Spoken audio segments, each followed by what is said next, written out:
Good morning, guys. Hope y'all are doing well this Friday morning. Finally Friday, June 17th. And today it says filled with the Holy Spirit. And that is something that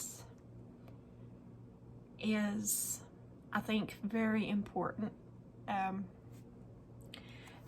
I have a scripture right here on my window. It's Matthew chapter 3 verse 11, and the last part of that verse says he will baptize you with the Holy Spirit and with fire. And that's something that I pray quite often because I want his spirit with me always, and I want his fire ignited in me, that I do the things that I should be doing, and I only speak the things that pleases him. So that is something that is Matthew 3:11, that verse. He will baptize you with the Holy Spirit and fire. And that is one of the promises I stand on each and every day. But let's get into this and find out what God's word says about filled with the Holy Spirit. John chapter 6 verse 63. The Spirit gives life.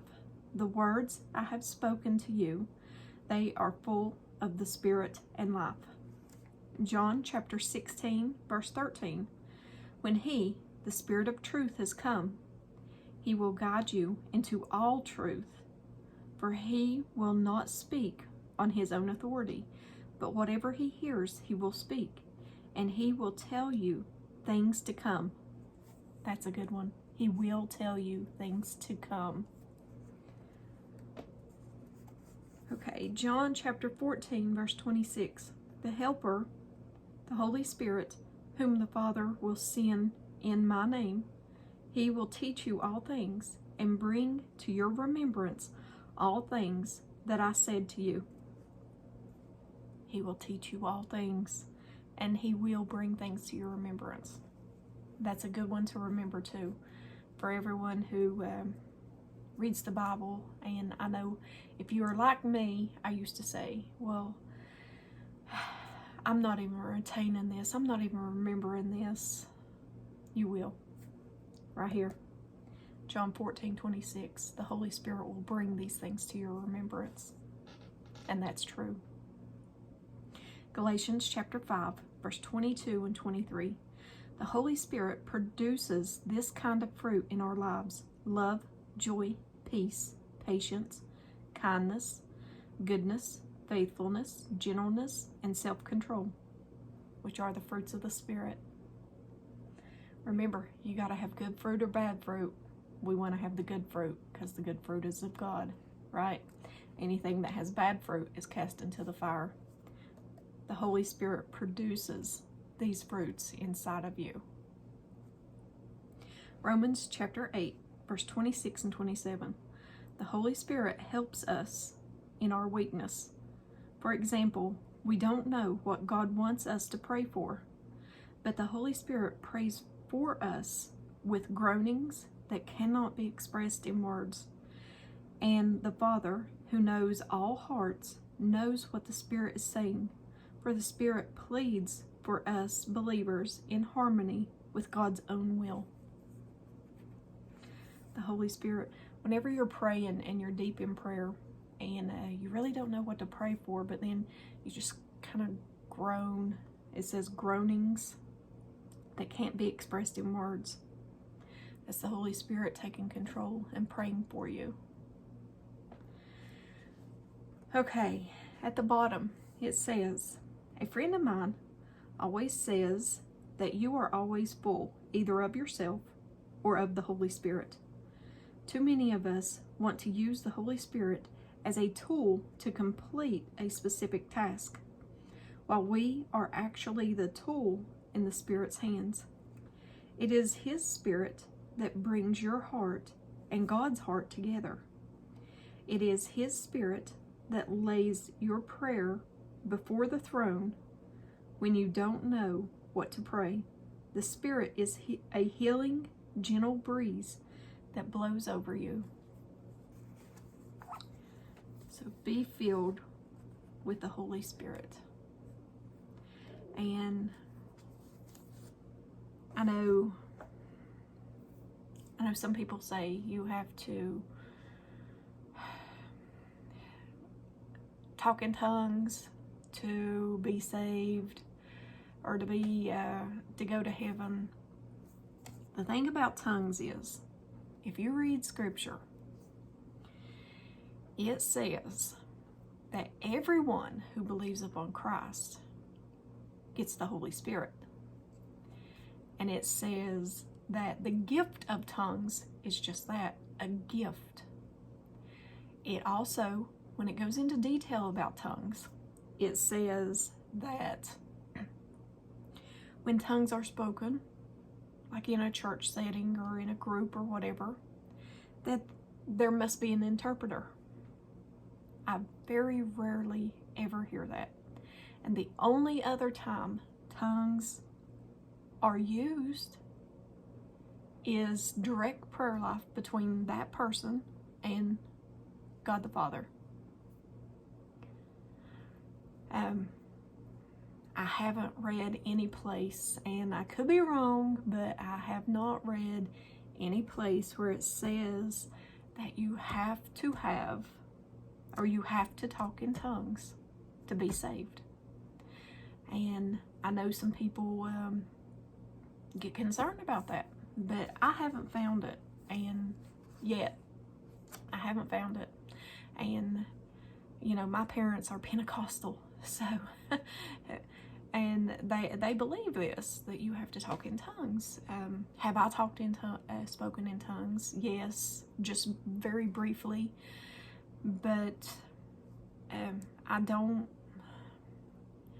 want to tell anybody wrong. And as of right now, I have not found that you can't go to heaven because you don't talk in tongues. The only thing that I have found in scripture that will keep you out of heaven is the unforgivable sin, which is blasphemy of the Holy Spirit. And I used to hear preachers say, well, if you're worried about if you blaspheme the Holy Spirit, then you've not done it. Which I don't know if that's true or not, but I know blasphemy is to talk against. And to me, this would be like the Pharisees and stuff, when Jesus done all these things. And they said, well, he's doing this, he's full of the devil, he's doing this, it's the devil, Beelzebub is what the scriptures say. They're talking against the Holy Spirit that was working, which Jesus is Jesus. The Holy Spirit wasn't here then, but I'm using that as an example. They were talking against what would now be the Holy Spirit moving, or the Holy Spirit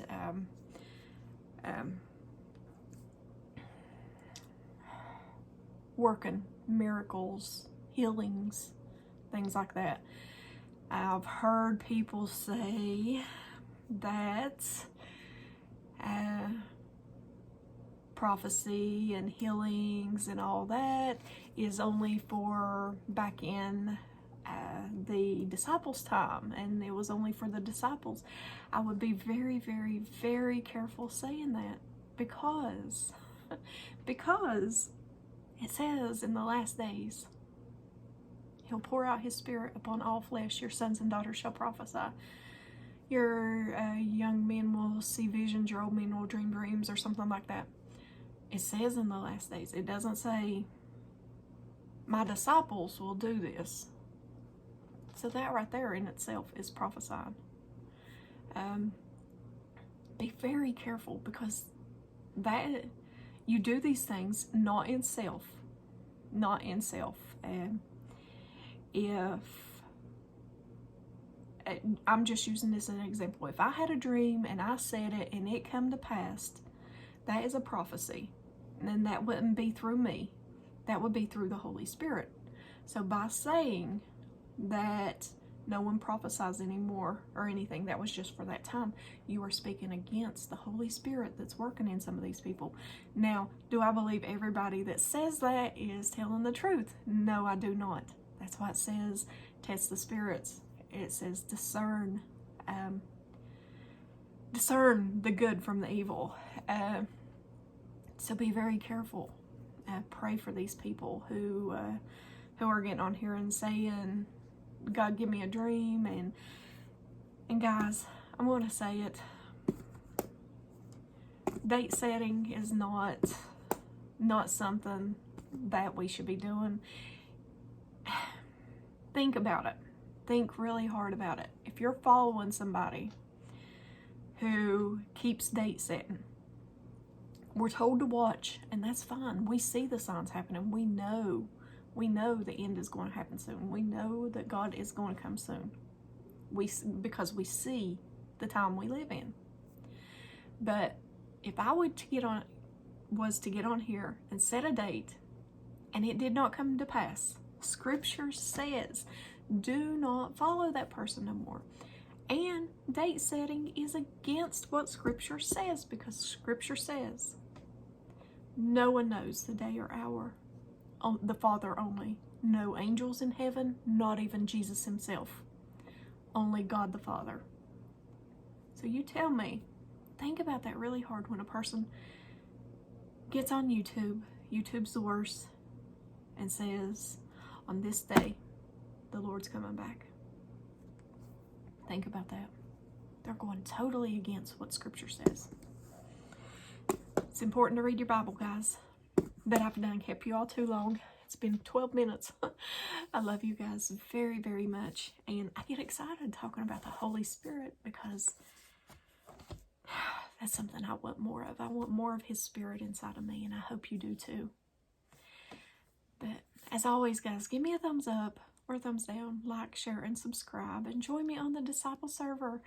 I do 3 study groups a week. And I like to call them study groups because there is no teacher. He is our only teacher, okay? So it's like a group of us getting together and talking about a topic, okay? He is our teacher. And I don't believe he gives one person everything, because he don't. He gives everyone a puzzle piece. So join us and tell us your puzzle piece that you may have on this topic. There is a study group today at 2 o'clock Eastern Time on the Disciple server. I think we'll be still discussing the seals in Revelation. So, but join us on there. I would love to have you all on there. I really would. I would love to be able to chat with you all. I really, really would. But I love you guys. And thank you all for your prayers for my mom. And several times I've talked to her. She seems to be doing good. She don't seem to be in any pain or anything. She is seeing a different doctor and everything now, and going to have her arm all fixed. But continued prayers for her. But she does sound a lot better. And we had some storms to go through. Keep my mother-in-law and father-in-law in your prayers. They had a tree to fall on their house.